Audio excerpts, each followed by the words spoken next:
Hello, everybody. How you doing? This is Ascending with Assata, and I am Assata Michelle. How y'all doing? I'm so sorry about last week's episode. We had some technical difficulties, and by the time we worked through them, it was a couple of days later. And at that point, I was like, we're just going to wait till next week. But based on the responses that I have been getting, that won't happen again. Even if we have difficulties, I'm just going to put it up as soon as I get it together. So thank you for your patience. This is the third episode of Ascending with Assata. And today I want to talk about your squad. Through the last week particularly, I had a couple of rough days with some things that have been happening personally in my life and with those whom I love. And, you know, sometimes you have rough days. We all have them. And if anybody else tell you different, they a lie. So I just had a couple of rough days, and two members of my squad particularly, one in particular, my bestie, man, she spoke some truth to me, dropped some nuggets on me, and it really made me realize the importance of having people in your squad that not only know you well, but know the real, authentic you. Those who could speak life to you, and those who could really tell you about yourself, and those who are really concerned for your well-being. She really said some things to me that I don't even remember. See, oftentimes when you're the coach, you're always giving out.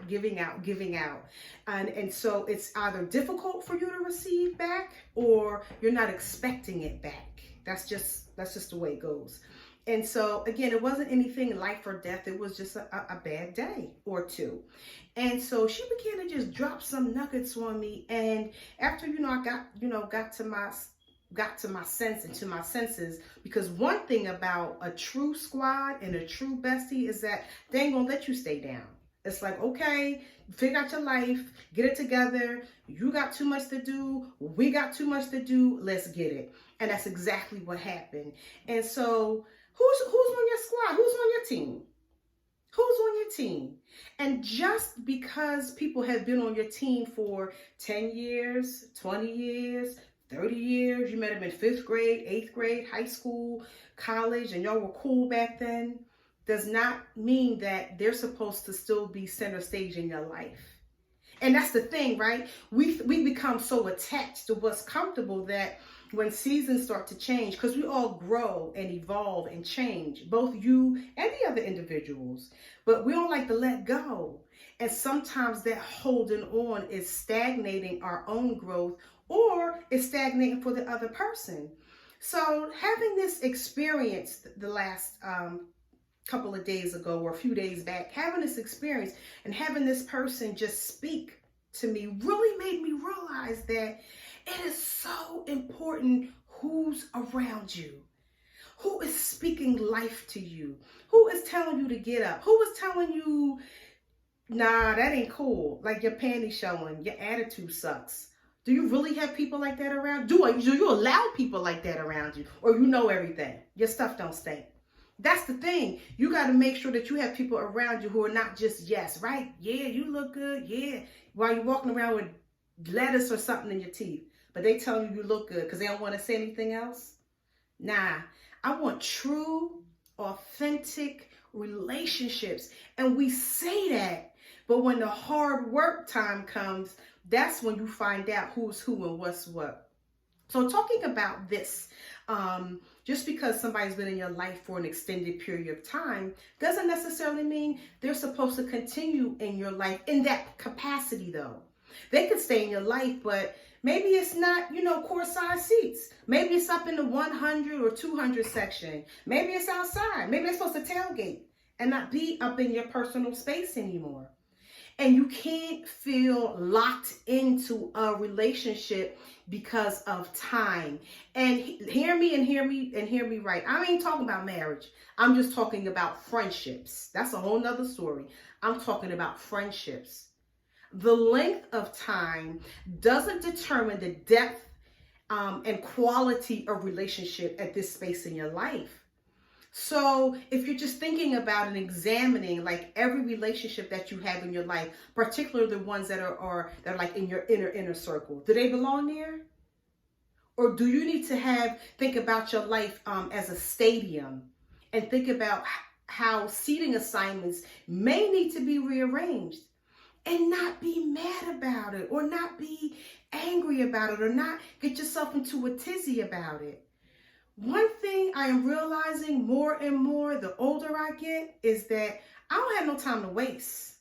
Like, time out for playing. It's time out for, well, maybe I'm gonna just hang on to this. Like, if it's not producing, if it is not producing fruit, or if it's not helping me to produce, or if it's not helping me to be the best that I can be, then we need to change some seats around. And if it's not speaking truth, we all have that little rah-rah squad, but you also need this squad that's going to let you know, yo, you dead wrong. And I heard something the other day. I wish I could coin it, but it's not mine. It says we need to have goal friends and not girlfriends. Or I say goal friends who are your girlfriends. Who are those that are around you that are really asking you, what are your goals? And not only what are your goals, what are you doing to reach those goals? Because your girlfriends or your friend circle should be helping you reach you to be the highest height that you can be, to help you arise in all that you're supposed to be. That's what your girlfriends, that's what your squad should be. Your squad should be the one that's, yo, you need to keep going higher. You got more in you. You got one more in you. And so today, I just wanted to take a moment to talk about who's in your squad. What your team look like? Who's up to bat? Should they be up to bat, or should they be on the bench? Who's pitching? Who's catching? Do you have somebody on first base that should be on the outfield? And it takes courage. And see, we think that when we have to move these positions, it has to be confrontational. But it doesn't. It just has to be a conversation. Like, listen, this is what I'm feeling, or this is what I'm experiencing. And, we're just going to change lanes here a little bit, or not at all. But you got to make some moves if you want to make some moves. You got to make some moves if you're going to make some moves. And so I'm going to end with that today. How you moving? Who's on your squad? What's your team look like? However you want to put it. That's what I'm talking about today with Ascending with Assata. If you like what you heard today, please like and subscribe on YouTube. If you're interested in life coaching, I am a certified life coach. Please check me out on assata.com. Also, follow me on Instagram. Thank you so much for taking the time today. I look forward to being with you again next week, Wednesday, 11 o'clock, Ascending with Assata.